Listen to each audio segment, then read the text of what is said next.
Hello. Check out the weather. I don't know what the temperature is yet. Hi, kitty. Come on, sweetie. Here comes the cat. You guys can see her. I can zoom in on her. Here she is. Hi, sweetheart. Oh, you're such a pretty thing. I'll leave the door open for you. Anyway, the sun is shining. The sky is clear. And many times when we get that clear sky, I don't know if it's coincidental or what, but it's bitter cold. Bitter cold. Hi, girls. How y'all are, huh? How y'all are? Oh, mama. I tossed this into here so that it thaws out, because this water is not freezing, obviously. But I tossed that bucket into there. Let's turn some lights on so you can at least see. I believe it's the 29th of January 2026. Let me close that door now since the cat's here. Hi, sweetie. Oh, you're such a pretty thing. Yeah, I know. I'll get you some water real quick, honey. Yeah, so she does have a water. Well, actually, the one that's in the... This one's froze too. Wow, look at that. Pulled right out. I can give her this one for now. Anyway, yeah, for some reason, when the sky, again, I don't know if it's coincidental or what, is clear, when the sky is clear and this blue, sun shining, it'll be bitter cold. Figure me out that one. So, horses are doing good. I'm gonna guess it's like 5 degrees out right now. The beauty is it's not windy. It's not windy. And I know D Lugton, BoxVanDee, you guys got to check her channel out. She commented that how can I stand it? It's so cold. And she spent time in Washington, D.C. as a kid and experienced the cold, and probably even Detroit. She might have even been in Detroit. But anyhow, as Dee would say, oh, you got to stay there, sweetheart. Oh, you're such a gorgeous beast. You were such a gorgeous beast. Are you AI? Are you AI? Oh, yeah, I heard that one. Settle down, sweetheart.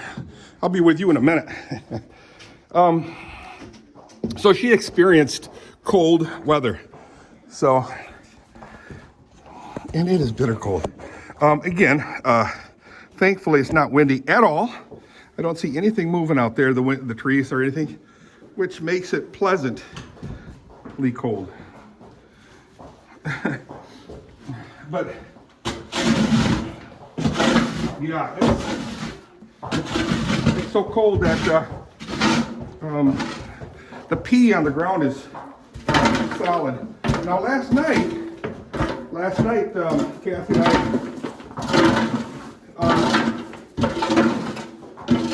did the horses together, and the ground was, actually it was a little bit warmer, so that the horse urine was not frozen. I could scoop pretty much all the pine shavings saturated in urine. I can scrape that all up nicely, and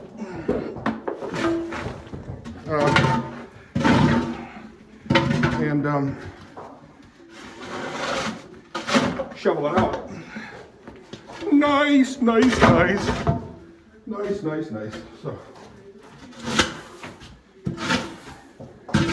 there. That one's done already.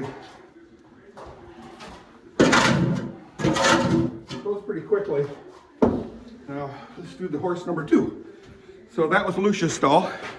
See how quick it goes? Look at the outside there, guys. Isn't that beautiful? Oh, wow. Beautiful. White snow. Get her back in the stall and go to horse number 2. Stall number 2. See if I can't get her to go in the stall quickly. All right, come on. In the stall you go, sweetie. It is Friday. Come on. Come on, Lucia. Come on. Come on. Hey. Get in your stall. Good girl. That's my girl. I like big butts, and I cannot lie. Anyway, stall number 2. Oh, let's see. Hi, sweetheart. Hi, sweetheart. Sweet horse. This is Oscar. So I just finished Lucia's. Now I'm doing Oscar's. Now, does she need some? No, she doesn't need no wood shavings. Oi. What's this water? Yeah, I'm gonna have to break that ice up. I use a hammer and a pail. I lightly tap the ice into pieces and then throw it in the water pail or water tank, and it melts. Why throw away good water? Kathy doesn't like that idea, but that's okay.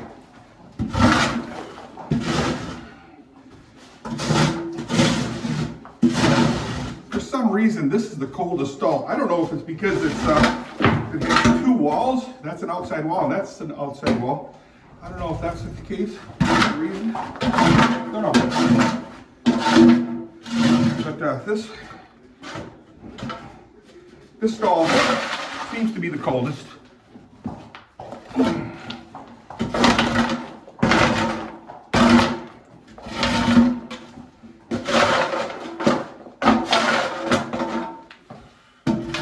can hear the noise, how hard everything is. Everything's froze. All the little turds. As you can see, they're little turdies. Little frozen balls. And again, right in this is the area where she urinates. And it's, I don't know. Let's see. It's frozen.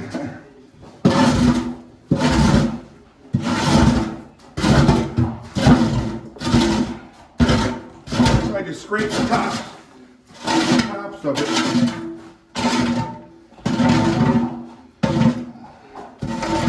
I don't know when we're going to start expecting warmer temperatures.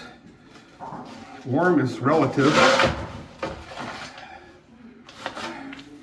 When you're in sub-zero weather, 5 degrees is warm. So everything is relative. Relative. Sounds like a country song.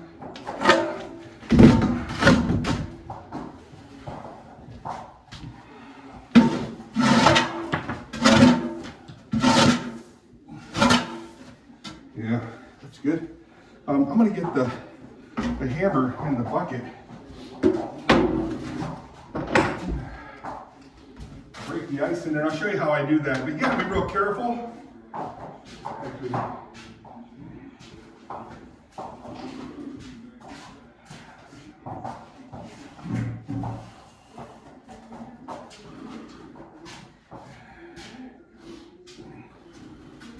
So I got a bucket and a hammer 4. Now, because there's not a whole lot of ice in here, I'm not going to try to salvage the water. You got to be careful. There's water underneath it, so I'll pour the water out first. Not a lot of water, but water nonetheless.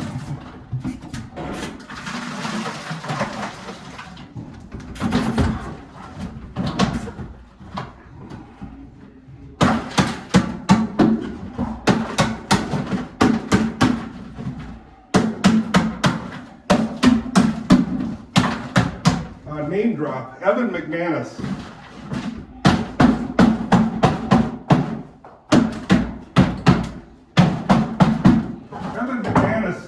McManus was the design engineer.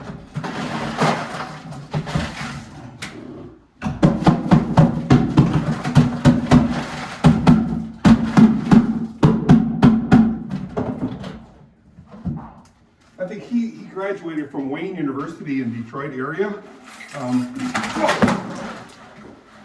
I saved all the water. Oh, And he and I worked real close together in the designing of automotive tail lamps and headlamps. Always a lot of fun. Always a lot of fun. And someday I'll go over with the struggles or the challenges that we had in the automotive industry, in the lighting. Okay, sweetheart, gotta go in your stall. Get in your stall. That's my girl. I like big butts and I cannot lie. Shut up. Anyway, Evan McManus, I was thinking about him the other day.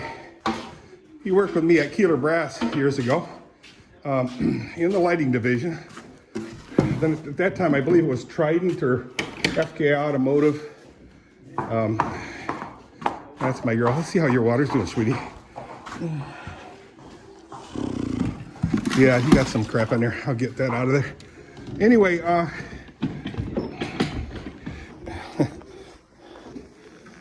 we were talking about animals because I raise animals. And he mentioned that he has chickens. I said, that's one animal I would never get. He goes, why not? I said, well, they're nasty. They're hard to control. They're pain in the old bunghole. He said, no. I said, really? What do you know that I don't know? And he said, well, you can train chickens. Evan, please. No, you can train chickens. I said, how's that? Well,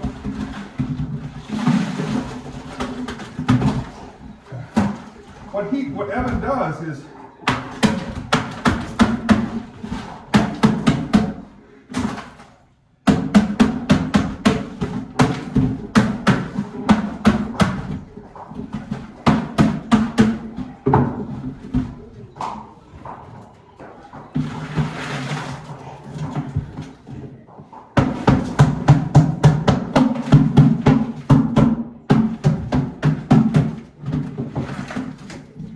talking about chickens, training chickens. What he does is he takes those chickens and,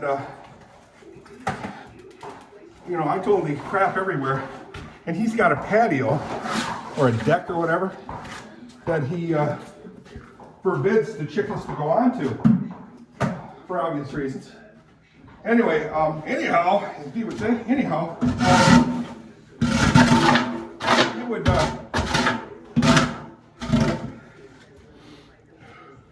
every time the chickens would go on the patio or the deck, he would cause a ruckus, snap his fingers, yell at them quietly. And within a week, the chickens will not go in that area. Now, I don't want to tell Kathy that because she'll want me to get chickens. So they're loose, they run around, you know, and that's the way I would, you know, I wouldn't mind having chickens that run around, no roosters. But, so free range, I guess, they're called free range chickens. And you'd have a chicken coop, if you will, where they can go in and out of, and that's where they would roost. Is that roosting? I don't know. But anyway, that's where they spend their night. Lay their eggs, or what have you. Raise their chicks.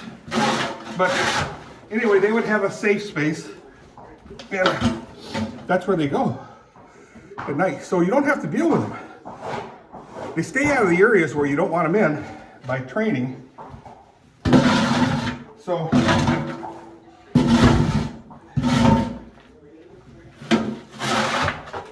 maybe after I have all my ducks in a row, I might just do that, which will make Kathy very happy.